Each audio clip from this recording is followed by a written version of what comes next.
लेकिन वह सच होता दिखाई दे रहा था। लगेगा वक्त, शायद बहुत वक्त लग जाएगा। मेरी जिंदगी में कुछ देर पहले प्रीति आने वाली थी, उसकी जगह तुमने ले ली। आकाश गुस्से में कपड़े फेंकता हुआ उसके सामने आकर खड़ा हो गया।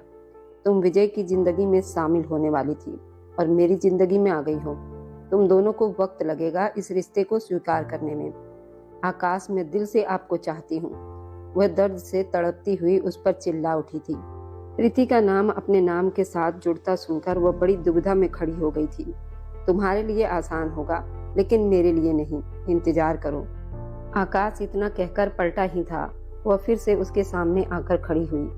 आपको मुझे स्वीकार करना पड़ेगा, आज, अभी, इसी वक्त। वह अजीब जुनूनी अंदाज में उसके बहुत करीब आ गई थी। उसके चेहरे के बिल्कुल पास झुककर उसके होठों को चूमने की कोशिश करने लगी। वह पल भर को जैसे सुन्न हो गया। आंखें मूंदे वह कुछ देर तक उसकी सांसों को अपने अंदर उतरते महसूस करती हुई खुद को सुकून देने की कोशिश कर रही थी। आकाश ने जब उसका ये जिद्दी और बेपरवाह अंदाज देखा तो झटके से उसे पीछे धक्का दे दिया और उसके गाल पर एक जोरदार थप्पड़ मार दिया। वह दूर जाकर पड़ी थी। तुम्हें जरा भी शर्म नहीं है? वह गुस्से से दहाड़ा था। आरिसा सहम कर पीछे हटी, लेकिन अगले ही पल वो फिर से उसके सामने डटकर खड़ी हो गई। बहुत प्यार करती हूँ आपसे, सारी दुनिया पीछे छोड़ दूंगी आपके लिए। आप खुद को मुझसे दूर नहीं कर सकते। आकाश ने उसका इस तरह का रवैया देखा तो उसका गुस्सा और बढ़ गया। उसने गुस्से से उसका गिरेबान पकड़ लिया और चिल्लाया, अगर इतना ही इश्क था तो खुद आगे बढ़कर मुझसे सबके सामने शादी करती ना। शारिका का इस्तेमाल क्यों किया? उसने उसके बालों को पकड़कर उसका चेहरा अपने चेहरे के बिल्कुल करीब कर लिया और नफरत से फुनकारते हुए बोला। ये बात सुनते आरिसा बिल्कुल ठंडी पड़ गई। वो कैसे जानता था ये सब? इधर सारिका बिल्कुल छोटी सी सिकड़ी हुई सोफे पर सो रही थी। उस वक्त विजय को वह बहुत मासूम ही लग रही थी। काश तुम हकीकत में भी इतनी मासूम होती। वह बस उसे देखता ही रह गया। धीरे से आगे बढ़कर उसने उसे अपनी बाहों में उठा लिया। उसका वजन इतना हल्का था कि विजय को लगा जैसे उसने फूलों का गुच्छा उठा लिया हो। बिस्तर तक उसे ले जाते हुए वह एक पल को ठहर गया। उसने धीरे से उसके चेहरे को देखा। वह बहुत खूबसूरत थी। उसके लंबे बाल, मासूम चेहरा, कांपते हुए होठ, आंसुओं के निशान। एक पल के लिए विजय का दिल बेचैन हो गया। उसका जी चाहा कि वह उसके होठों को एक बार छू कर देखे। क्या वे सच में इतनी नरम और मुलायम है या सिर्फ उसकी आंखों का धोखा है? अपने दिल को तसल्ली देने के लिए वह थोड़ा झुका और उसके होठों पर अपना अंगूठा रखकर हल्के से छू गया। आंखें बंद किए उसने महसूस किया उसके होंठ सच में गुलाब की पंखुड़ियों जैसे नरम और मुलायम थे। उनकी हल्की नमी को महसूस करते ही उसके दिल में अजीब सी गुदगुदी उठी। उसके अंदर कुछ अनजानी सी हलचल पैदा हो गई थी। वह उसकी पत्नी थी, वह उससे शादी कर चुका था, वह उसकी धर्मपत्नी भी थी, और वह भी अपनी मर्जी से, अपनी मोहब्बत की वजह से। विजय हल्का सा मुस्कुराया और थोड़ा और उसके करीब हो गया। उसकी नाक से अपनी नाक रगड़ते हुए उसने उसकी भारी सांसों को अपने अंदर उतरते हुए महसूस किया। वह एक पल को बेकाबू भी हो गया था। उसके होठों के बिल्कुल पास अपने होंठ ले जाकर उसने जैसे ही उन्हें छूना चाहा, अचानक वह झटके से पीछे हट गया। नहीं, मैं अपने जज्बातों के हाथों बहक नहीं सकता। मैं जानता हूँ अब ये मेरी है, सिर्फ मेरी, लेकिन ये मेरी जिंदगी में एक हादसे की तहत शामिल हुई है। ये सोचकर उसने खुद को संभाला, अपने बालों में हाथ फेरते हुए अपने जज्बातों को काबू किया और बाथरूम की तरफ चला गया। एक बार फिर ठंडे पानी से नहाते हुए वह अपने अंदर की जलती हुई आग को बुझाने की नाकाम कोशिश कर रहा था। सुबह का सूरज अब दीवारों पर दस्तक देने लगा था, लेकिन इस घर में एक और भूचाल आने वाला था। बिस्तर के पास जमीन पर एक तरफ बैठी आरिसा सिसक रही थी। उसने अभी तक दुल्हन का जोड़ा भी नहीं उतारा था। सारी रात उसने रोते सिसकते बिताई थी। आकाश एक तरफ सोफे पर आंखें मूंदे बैठा था। एक हकीकत अब खुल चुकी थी। उसके सामने ऐसा सच आ गया था जिसे स्वीकार करना उसके लिए बहुत मुश्किल था। आकाश ने गहरी सांस छोड़ी और अपनी जगह से उठ खड़ा हुआ। एक नजर उसने आरिसा पर डाली, जो रोती हुई बस जमीन को ही घूरे जा रही थी। आकाश ने नामे सिर हिलाया और बाथरूम की तरफ बढ़ गया। काश आरिसा, तुम अपने फायदे के लिए किसी दूसरे का नुकसान ना करती। काश एक बार कह देती कि मुझे वह शब्द उसके होंठों पर ही अधूरा रह गया। वह एक बार मुझसे कह देती तो मैं सब कुछ संभाल लेता। उसे अब रह रहकर आरिसा के किए पर अफसोस भी हो रहा था। इधर सारिका अब तक सो रही थी। वह कसमसाकर आंखें खोलती अपने आसपास के बिल्कुल अनजान दीवारों को देखकर चौंक गई। झट से उठ बैठी। वह अभी तक उन्हीं दुल्हन के कपड़ों में लेटी थी। कल के सारे मंजर पूरी तरह याद आते ही उसकी आंखों के सामने एक एक साया लहराने लगा, तो फिर से अपने दिल में दर्द उठता हुआ महसूस करने लगी। घबराकर उसने आंखें भींच ली। क्या ये सब सपना था? वह खुद से सवाल करते हुए उठ बैठी थी। उसे कहीं भी अब विजय दिखाई नहीं दिया। हे भगवान, ये कहाँ चले गए हैं? मुझे तो अब इन कपड़ों में बहुत उलझन हो रही है। मैं क्या करूं? बाथरूम भी जाना है। वह बड़बड़ा कर खुद से ही सब कुछ बोल रही थी। वह एक अलमारी की तरफ बढ़ी थी। ये लो, यहाँ तो सारे कपड़े ही विजय साहब के दिखाई दे रहे हैं। मैं क्या पहनूं? वह सब कपड़ों को उलट पुलट कर देख रही थी। तभी दरवाजे पर किसी की आने की आहट हुई। सारिका अपनी जगह से एकदम उछल पड़ी। कौन? डरते डरते उसने पूछा। अगर विजय होता तो बिना आहट दिए वो कमरे में आ सकते थे। मतलब कोई और है। सारिका ने हिम्मत की और दरवाजे के पास पहुंची। कौन? दीदी, नौकरानी। आपके लिए कपड़े लेकर आई हूँ, आप ले लीजिए। नौकरानी ने बाहर से ही ये सब बताया। सारिका ने कुछ सोचते हुए धीरे से दरवाजा खोला और उसके हाथ से कपड़ों का सारा सामान लेते ही दरवाजा फिर से लॉक कर दिया। गहरी सांस भरते वो बिस्तर पर आई और सब कुछ उलट पुलट कर देखने लगी। शायद मीशू से मंगवाया होगा, ऑर्डर किया होगा। साथ में चूड़ियाँ थी और एक खूबसूरत दुपट्टा भी। सूट बहुत ही प्यारा था और साथ में और भी सामान थे जो शायद मेकअप के थे। मैं खुश हो गई थी। इस सारे वक्त में वो पहली बार खुशी से बाथरूम की तरफ नहाने के लिए चली गई। अपने तन से कपड़ों को दूर किया और अपने आप को हर एंगल से देखने लगी। बाहर निकलते हुए अपने गीलों बालों को तौलिया से सुखाने लगी। इस बात से बिल्कुल अनजान की एक हस्ती, जो अब उसका पति परमेश्वर था, वही सोफे पर बैठे टांग पर टांग जमाए पूरे ध्यान से उसके हर व्यवहार को देख रहा था, जबकि वो मजे से अपने बालों को कभी इधर झटकती और कभी उधर। ये उसका पसंदीदा काम था जिसमें वो बहुत मगन हो जाती थी। अब वो बिल्कुल शीशे के सामने आई। उसके तरफ मुड़ते ही वो बिल्कुल सुन रह गई और उसके मुस्कुराते होंठ थोड़े से सूख गए। चेहरे पर परेशानी के आसार दिखाई दिए। वो बिल्कुल हैरान सी बिना पलक झपकाए विजय को देखे जा रही थी। उसे ये भी होश नहीं था कि उसका गला बहुत डीप था। उसमें से उसका जिस्म बाकायदा उभर कर सामने आ रहा था, लेकिन वो बुरी तरह से डरी हुई थी। विजय एक ऑफिसर की तरह अपनी जगह से उठा। सारिका ने झटके से मुंह दूसरी तरफ फेर लिया, लेकिन सामने अपनी तरफ कदम बढ़ाते विजय को देखकर उसके मुंह से निकला, हे भगवान, इस ऑफिसर से अब मुझे बचा ले।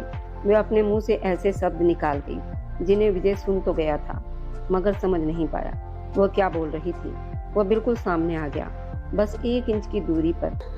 सारिका ने बिना सोचे समझे हाथ आगे बढ़ा दिया जिसमें तौलिया पकड़ा हुआ था। विजय को उसका ये बचपना भरा अंदाज मुस्कुराने पर मजबूर कर गया। कोशिश अच्छी है, लेकिन तुम्हें क्या लगता है तुम मुझे रोक पाओगी? विजय ने उसकी नाजुक कमर पर हाथ डालते हुए उसे खुद के पास खींच लिया। वह सांस रोककर खड़ी रह गई। उसकी खूबसूरत आंखें और ज्यादा फैल गई। उसने हकलाते हुए विजय का नाम बड़ी मुश्किल से लिया और अपने धड़ाधड़ धड़कते दिल को संभालते हुए उसकी आंखों में देखती रह गई, जहां जज्बातों का एक तूफान उभर रहा था। वह और पास हुआ। उसकी गर्दन में मुंह छुपाने लगा। उसके भीगे बालों से उठती शैम्पू की महक उसे बेहद दीवाना कर रही थी। उसकी कमसीन हसीन पत्नी उसके होश हवास पर बुरी तरह छा रही थी। उसे भी पता नहीं था वह उसके इतना दीवाना हो जाएगा। प्लीज ऐसा मत करो।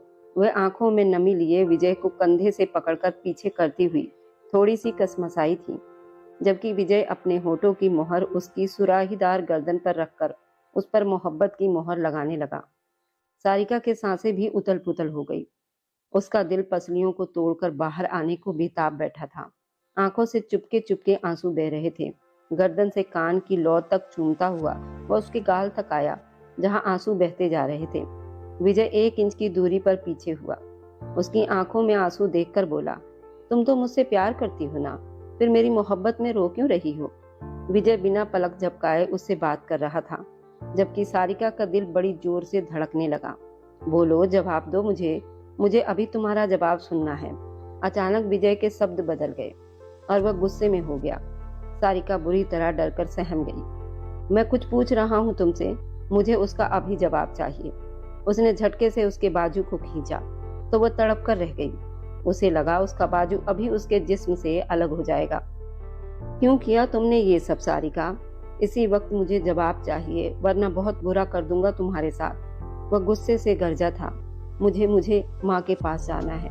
अब वो बच्चों की तरह रोते हुए डर कर बोली। विजय ने गहरी सांस ली। मुझे सब कुछ सच सच बताओ तो मैं तुम्हें जाने दूंगा, लेकिन जब तक तुम मुझे सब कुछ सच सच नहीं बताओगी मैं तुम्हें जेल में बंद कर दूंगा। नहीं नहीं, मेरे साथ ऐसा मत करो प्लीज, मुझे जेल में मत करना। वह जेल के नाम पर घबराकर बेकाबू होकर उसके पास आ गई। विजय की एक हार्ट बीट मिस हो गई। आप प्लीज मुझे जाने दीजिए। वह फिर से रोते हुए बोली। पहले तो फालतू के आंसू पोंछो, मुझे नफरत है इन आंसुओं से, विजय ने नापसंद अंदाज में कहा। सारिका ने झट से अपने गाल साफ कर लिए। उसे लगा ऐसा करने से विजय उसे वापस घर छोड़ाएगा। अब मुझे सच सच बताओ, किसके कहने पर तुमने ये सब फालतू का ड्रामा किया था और झूठ बोला कि तुम मुझसे मोहब्बत करती हो, जिस वजह से तुमने मुझसे शादी की? विजय ने इस बार धीमे लेकिन भारी लहजे में पूछा। मैंने तो कोई झूठ नहीं बोला। वह नजर चुरा गई। अच्छा, मतलब तुम सच में मुझसे मोहब्बत करती हो? मैं ना। वह अब की बार बहुत विश्वास दिलाने के अंदाज में कुछ कहना चाहती थी, मगर सारिका को समझ नहीं आया क्या जवाब दे। वो बुरी तरह पछता रही थी। मेरी आंखों में आंखें डालकर कहो, डू यू लव मी? विजय बिल्कुल जुनून में था। उसकी ये हालत देखकर सारिका घबराकर थोड़ा पीछे हुई। कुछ तो बोलो। हाँ, अचानक सारिका के मुंह से निकल गया। वह रोने लगी। मतलब वो अभी सच बताने के मूड में नहीं थी। ओके, अगर तुम मुझसे मोहब्बत करती हो तो इस मोहब्बत को अब मुझे कोई नाम देना तो बनता है ना। विजय ने उसे खींचकर बिस्तर पर धक्का दिया। वो मुंह के बल बिस्तर पर गिर गई। मुड़कर देखा तो विजय अपनी शर्ट के बटन खोल रहा था, जबकि उसकी आंखों में खतरनाक गुस्सा था। सारिका अपना कांपता हुआ जिस्म लिए रोते हुए पीछे की तरफ खिसकने लगी, लेकिन विजय ने उसे पांव से छूकर अपनी तरफ खींचा और उस पर हावी हो गया। सारिका ने खुद को उससे दूर करने की नाकाम कोशिश की। विजय ने उसके दोनों कलाइयों को जबरदस्ती जकड़कर बिस्तर पर दबा दिया। वह हिचकियों से रो रही थी। उसका कमसीन जिस्म बुरी तरह कांप रहा था। जवाब देती विजय उसके होशों पर छाने लगा। वह उसकी पत्नी थी। समाज के बीच उसने उसके साथ फेरे भी लिए थे। उसी समाज के बीच उसने मोहब्बत का दावा भी किया था और वह अपने अधिकार को वसूल करने का इरादा भी रखता था। उसकी गर्दन पर झुकते हुए वो बुरी तरह दांत गड़ा गया। वह जोर से चिल्लाई, प्लीज छोड़ दीजिए मुझे, मुझे मत छुइए, ऐसा मत कीजिए। वह अब दर्द से कांपती हुई चीख पड़ी थी, लेकिन विजय बिना रुके उसकी गर्दन पर हर जगह अपनी मोहब्बत की मोहर लगा रहा था। वह उसके मुंह से सच निकलवाना चाहता था, जो इतनी आसानी से वो बताने वाली नहीं थी। दिल ही दिल में उसे अड़ियल का नाम देते हुए अब उसके हाथ उसकी शर्ट पर घूमने लगे। सारिका की सांस रुक सी गई। वह बिल्कुल घबरा सी गई और पीछे हुई थी। विजय ने उसी अंदाज में प्यार से कहा, मोहब्बत का जवाब मोहब्बत से देना बनता है ना। मेरा अधिकार भी है और तुम तो सिर से पांव तक मेरी हो, सिर्फ मेरी। आज तुम्हारी आत्मा तक मैं अपने आप में संभालूंगा, तुम्हें हमेशा के लिए अपना बना लूंगा। तुम मुझसे प्यार करती हो ना, तो इतना जालिम थोड़ी ना हूँ कि तुम्हें खुद से दूर रखूंगा। विजय पीछे होता हुआ अपनी शर्ट उतारता हुआ वापस उसके पास आया। अब एक बार फिर वो बुरी तरह डर गई थी। उसे देखने लगी। नहीं, मैं नहीं करती आपसे प्यार। वो उसके होठों को अपने होठों में कैद करने ही वाला था कि उसके मुंह से निकले शब्द सुनकर एक पल को रुक गया। वो यही सुनना चाहता था, लेकिन न जाने क्यों उसे ये शब्द बुरे लगे थे। फिर से कहो सुनाई नहीं दिया। अपनी गर्म सांसें उस पर छोड़ते हुए वो बोला। उसका दिल धड़क रहा था।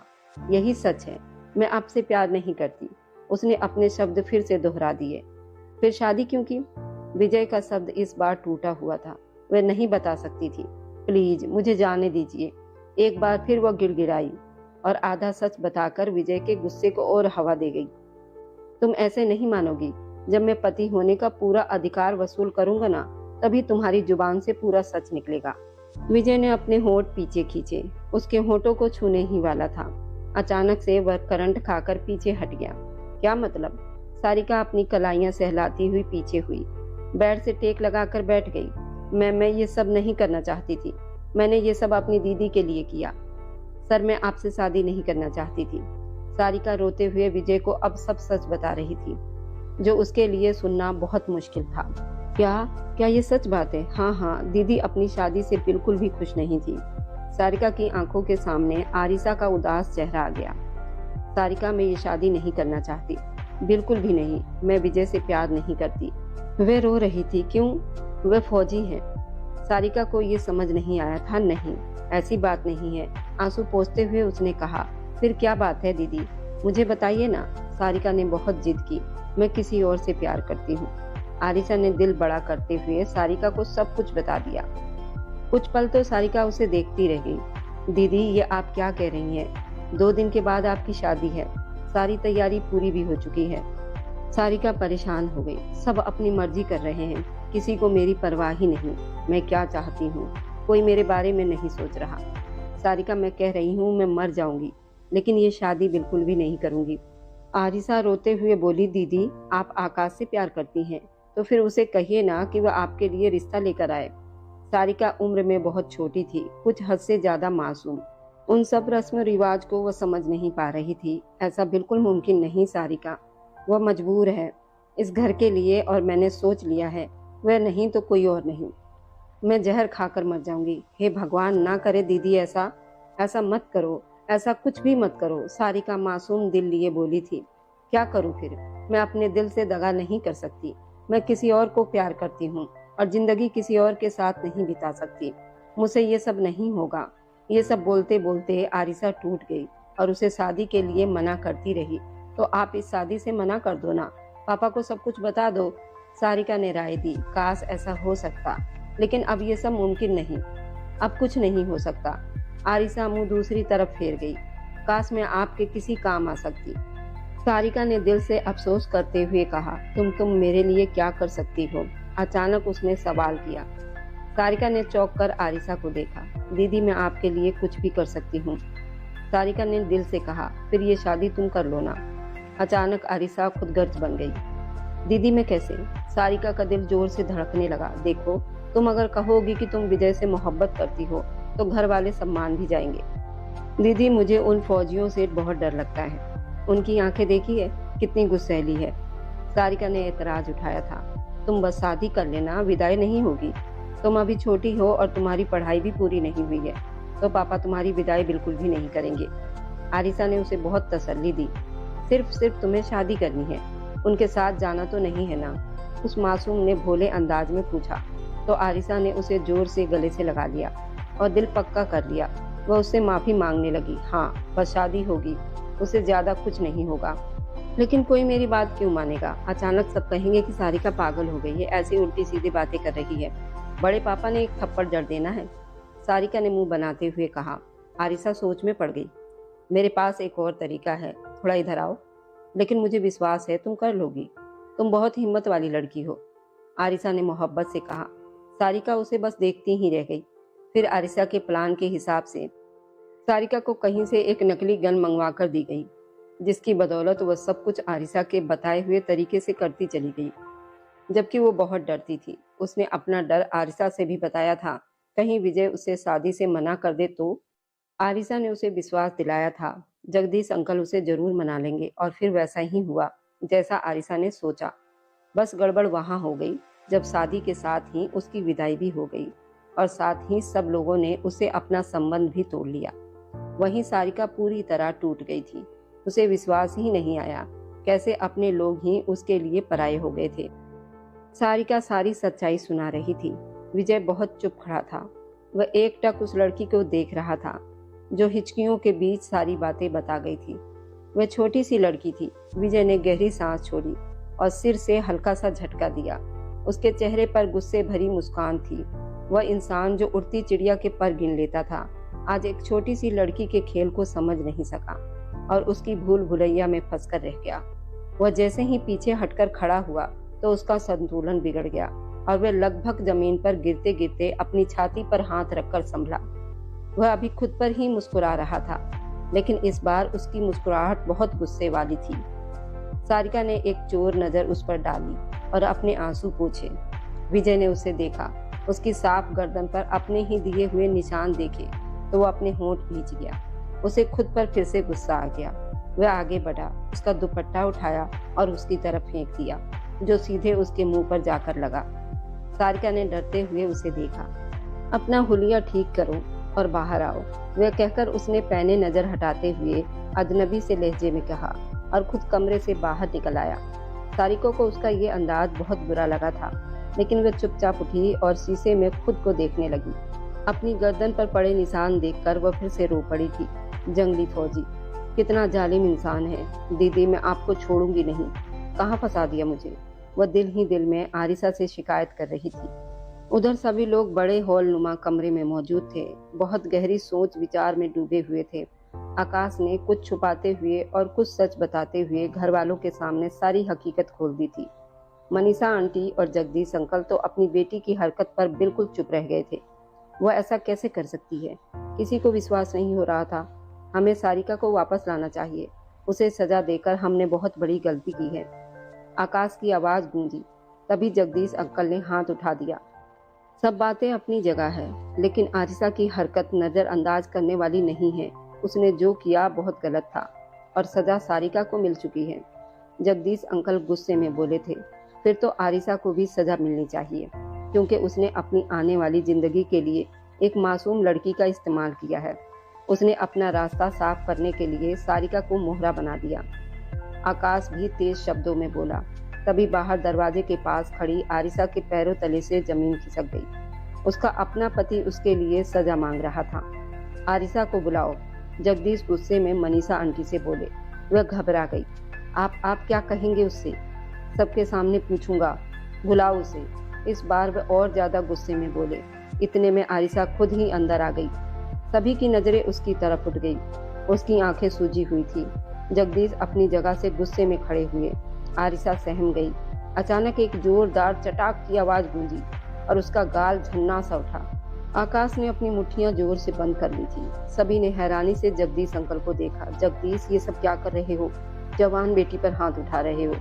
किशोर साहब बीच में आते हुए बोले, जवान बेटी को एहसास है कि कल इसने किस तरह सबके सामने तमाशा बनवाया? पूरे परिवार की नाक कटवा दी है इसने। जी तो चाहता है इसे जान से मार डालूं। जगदीश साहब जहर भरे अंदाज में बोले। उनका थप्पड़ इतना जोर का था, आरिसा का गाल लाल पड़ गया था। वह गुस्से से उसे घूरते रहे। आरिसा एकदम पीछे हट गई। किशोर साहब ने फिर उन्हें रोका। संभालो खुद को यार, जो होना था हो गया। बच्चे हैं, गलतियां कर बैठे हैं। हम बड़ों को चाहिए कि उन्हें सुधार दें। ये बात आपने कल क्यों नहीं कही, जब मैं सारिका को घर से धक्के देकर निकाल रहा था? जगदीश की दुख भरी आवाज सुनकर सब खामोश हो गए। वह सही कह रहे थे। क्या वह हमारी बेटी नहीं थी? क्या कभी उसे हमने बेटी नहीं समझा? ये कहते हुए जगदीश साहब की आंखों में आंसू आ गए। उन्होंने आंसू पोंछ लिए। उनके दुख को सभी समझ चुके थे। कल सबसे बहुत बड़ी गलती हुई थी, सारिका को घर से निकालना। एक पल के लिए सब बिल्कुल चुप हो गए। मुझे माफ कर दो पापा। आरिसा के मुंह से दर्द भरी सिसकी निकली। जगदीश साहब ने उसकी तरफ देखा भी नहीं और वहां से चले गए। किशोर साहब और मालती देवी एक दूसरे का मुंह देखते रह गए। मालती देवी की आंखों में ऐसा दर्द था, जगदीश का सिर भी झुक गया। मनीषा आंटी आगे बढ़ी। आरिसा का हाथ थाम दिया। तुमने बहुत गलत किया। ईश्वर जाने कल उस मासूम को मैंने क्या कुछ कह दिया था। सारी गलती मेरी है। जो सजा देना चाहो मुझे दे दो। सारिका बेकसूर है। आरिसा रोते हुए गिड़गिड़ाने लगी। मनीषा आंटी ने होंठ भींचे और जगदीश की तरफ देखा। आप फोन करो विजय को, सारिका को वापस बुलाओ। अभी ये शब्द उनके मुंह में ही थे कि उसी समय दरवाजे से दुपट्टा उड़ाती हुई सारिका अंदर आ गई। उधर विजय नाश्ते की टेबल पर बैठा था, हाथों को ठोड़ी के नीचे टिकाए, गहरी सोच में डूबा हुआ था। नाश्ता वैसे ही ठंडा हो रहा था। उसने हाथ तक नहीं लगाया था। सारिका को आता देखकर वह अपनी जगह से उठा। गाड़ी की चाबी, मोबाइल उठाया, माथे पर झुके बालों को हटाया और बोला, चलो अभी के अभी। उसने उसकी तरफ ठीक से देखा भी नहीं। सारिका मुंह बनाती हुई उसके पीछे पीछे निकली और गाड़ी में बैठ गई। गाड़ी में बैठते ही सारिका को अजीब सा डर लगा। आप मुझे कहाँ लेकर जा रहे हैं? वह डरते डरते पूछ बैठी। तुम्हारे घर। इस बार उसने धीरे से जवाब दिया। लेकिन उन्होंने तो मुझे घर से निकाल दिया था। विजय का बदला हुआ नरम व्यवहार महसूस करते ही वो और बोलने लगी। विजय का चेहरा अब गंभीर था। जब सब सच जानेंगे तो? नहीं नहीं, प्लीज उन्हें कुछ मत बताइए, वरना जगदीश अंकल बहुत गुस्से वाले हैं। वह दीदी को मार डालेंगे। आप प्लीज उन्हें कुछ मत बताना। विजय ने एक नजर उस पर डाली। वह खुद इतनी मुश्किल हालत में थी, लेकिन फिर भी उसे अपनी बहन की फिक्र लगी हुई थी। अपनी सगी औलाद से कोई बुरा सलूक नहीं करना चाहिए, चाहे वह कितनी भी गलती क्यों ना कर दे। माफी मांगने का हक उसे होता ही है, लेकिन दूसरों की औलाद को ये माफी नहीं मिलती। विजय ने गाड़ी अब जगदीश हाउस की तरफ मोड़ दी। सारिका उसकी बातों को समझने की कोशिश करते हुए हैरान नजरों से उसे देखती रही। दुपट्टे की ओर से उसकी गर्दन पर पड़े निशान नजर आने लगे तो विजय ने नजरें चुरा ली।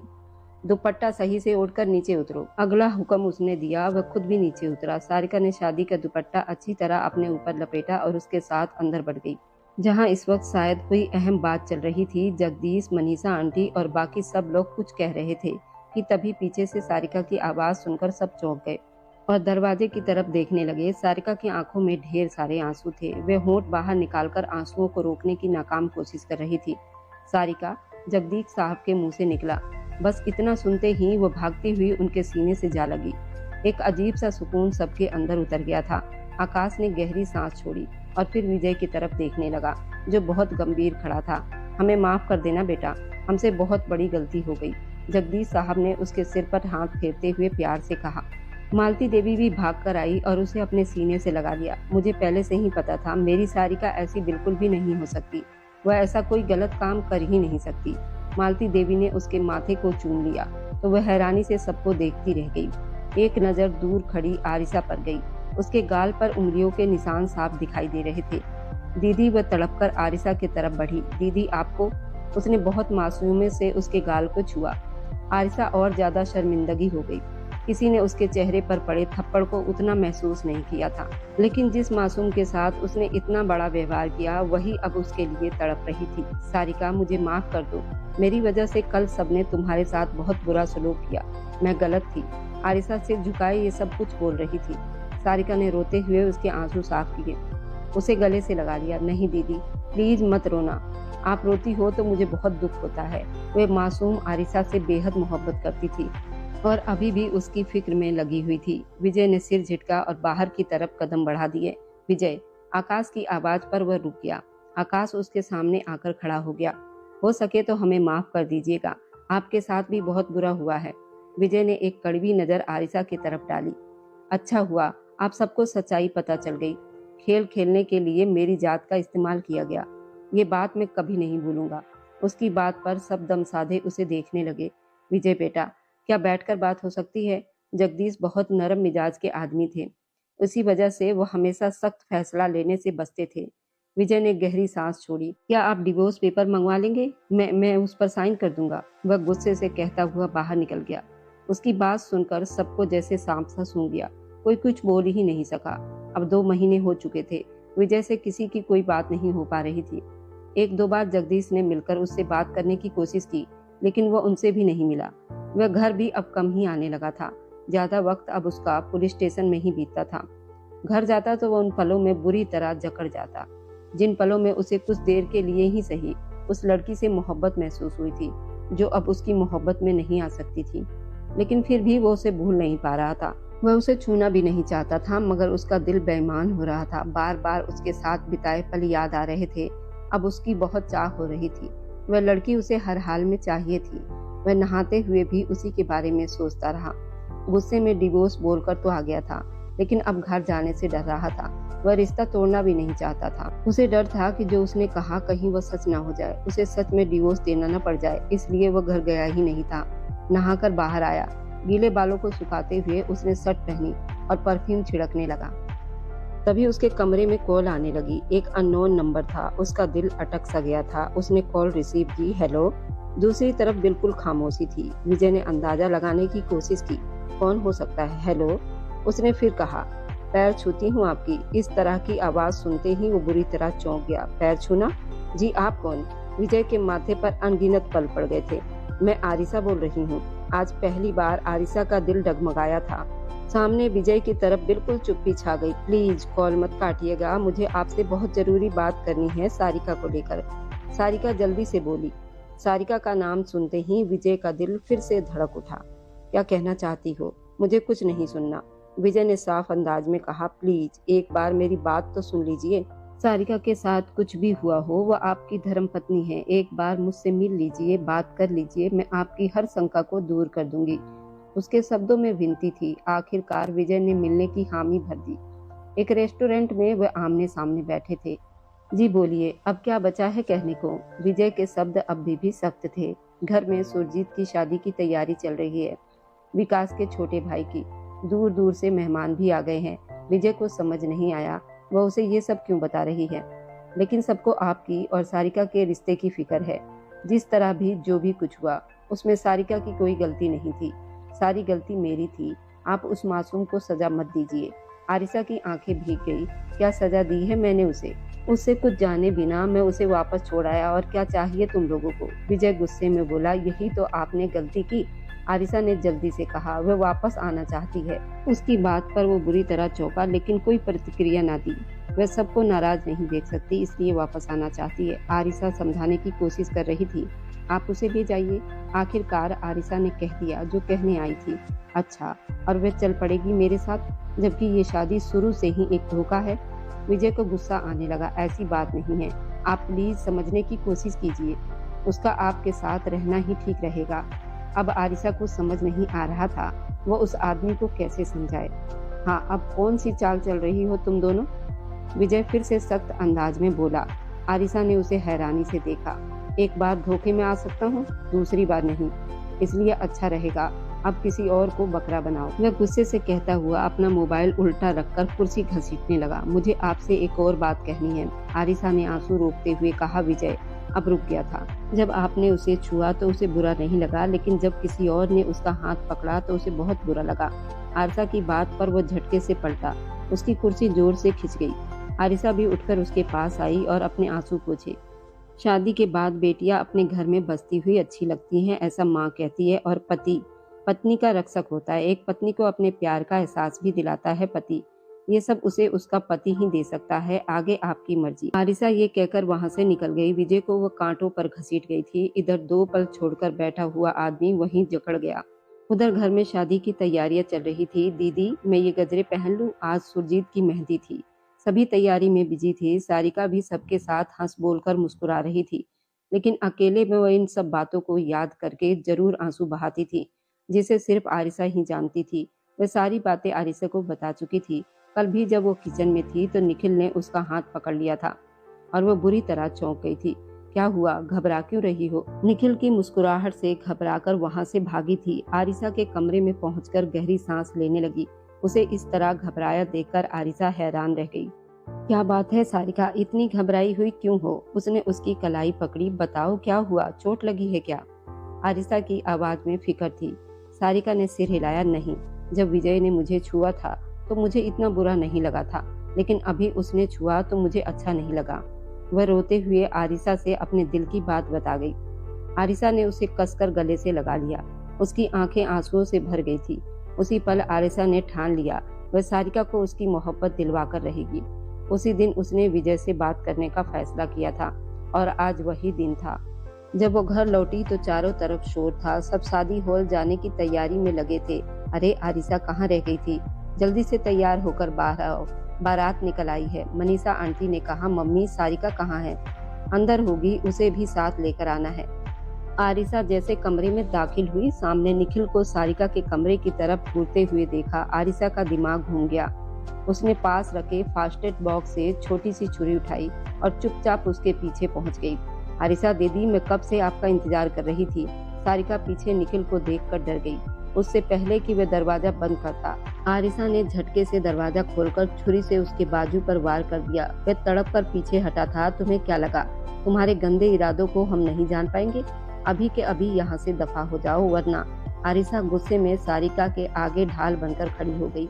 निखिल अपना बाजू पकड़ता हुआ गुस्से से आरिसा को देखता बाहर निकल गया। दीदी, सारिका उसके गले लग गई। कुछ नहीं हुआ, तुम बस डरो मत, बहादुर बनो, मेरी बहन हो तुम। आरिसा ने उसे सीने से लगा लिया।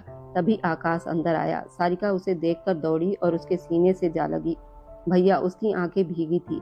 आकाश ने उसे संभाला, एक नजर आरिसा पर डाली। उसके हाथ में छुरी थी। उसने कुछ नहीं पूछा। आकाश सारिका को लेकर बाहर आया। किशोर अंकल के साथ उसे गाड़ी में बिठाकर हॉल की तरफ भेज दिया। फिर वो अपने कमरे में गया, जहां आरिसा पहले से मौजूद थी। वो बिस्तर पर बैठी अपने हाथों को ही देख रही थी। आरिसा, आकाश ने उसे पुकारा। वह चुप रही। उसने उसका हाथ पकड़कर खींच लिया। तुम ठीक हो? हाँ, मुझे क्या होना है? वह बोली। जाओ तैयार हो जाओ, देर हो रही है। वह बाथरूम में चली गई। थोड़ी देर के बाद जब वो तैयार होकर बाहर आई, आकाश उसे देखकर एक पल को ठिठक गया। चलो, उसने उसका हाथ पकड़ लिया। तभी सामने प्रीति आ गई। आरिसा के कदम डगमगा गए। आकाश ने उसकी कमर पकड़कर उसे संभाल लिया। उसके गाल पर हल्के से होंठ रख दिए। उसकी धड़कन तेज हो गई। मिस, ब्लश करना बंद करो वरना शादी में जाना कैंसिल कर दूंगा और सीधे कमरे में ले जाऊंगा, उसने उसके कान में धीरे से कहा। आरिसा घबरा गई। हमें चलना चाहिए, देर हो रही है। शादी हॉल में भीड़ थी। तभी अचानक लाइट ऑफ हो गई। अंधेरे में किसी ने सारिका की कमर थाम ली। वह डर गई। लाइट ऑन हुई तो सामने विजय खड़ा था। वह मुस्कुरा रहा था। सुन रहे हैं तुम्हारे सैया? गाना बजने लगा। विजय ने उसे अपनी बाहों में खींच लिया। तालियों के गूंज में दोनों झूम उठे। आकाश आगे बढ़ा और विजय को गले से लगा लिया। आज सिर्फ सुरजीत की शादी नहीं, सारिका की भी विदाई होगी। सब मुस्कुरा रहे थे। बाद में कमरे में सारिका सोफे के पीछे छिपी मिली। बाहर आओ, विजय ने कहा। नहीं, आप काटते हैं। उसकी मासूम बात पर विजय हंस पड़ा। अब बिल्कुल नहीं काटूंगा, बल्कि हर जख्म पर मरहम रख दूंगा। उसने उसे बाहों में भर लिया। उधर आरिसा सोफे पर सोने लगी तो आकाश ने उसे खींचकर बिस्तर पर लिटा लिया। वह दूर लेटी थी, लेकिन कुछ देर के बाद उसे अपनी कमर के आसपास आकाश के हाथों का घेरा महसूस हुआ। तुम रो रही हो? आकाश ने पूछा। क्या आपने मुझे माफ कर दिया? वह रोते हुए बोली। आकाश ने उसे सीने से लगा लिया। अब उनके बीच कोई गलतफहमी नहीं थी। प्रीति की सच्चाई सामने आ चुकी थी। अब आकाश के दिल में सिर्फ अपनी पत्नी आरिसा की मोहब्बत बच चुकी थी। और मेरी वीडियो को जहां कहीं से भी आप लोग देखते हैं, कमेंट में शहर और राज्य का नाम जरूर बताइए। मुझे आप लोगों का कमेंट पढ़ने में बहुत आनंद आता है और उन सभी का मैं बहुत बहुत धन्यवाद करना चाहती हूँ। जो लोग मेरी वीडियो को देखते हैं, लाइक करते हैं और शेयर करते हैं। अगर आपको आज की कहानी पसंद आई है तो वीडियो को जरूर लाइक कीजिएगा और अपने दोस्तों के साथ शेयर भी कीजिएगा। और हाँ, अगर आपने अभी तक हमारे चैनल को सब्सक्राइब नहीं किया है तो जरूर सब्सक्राइब कर लें। मिलते हैं हम अपनी कल की एक और नई दिलचस्प कहानी के साथ। मुझ पर सदा अपना प्यार और स्नेह बनाए रखें। सभी को मेरा प्यार भरा नमस्कार दोस्तों। खुश रहें, स्वस्थ रहें, हमेशा मुस्कुराते रहें।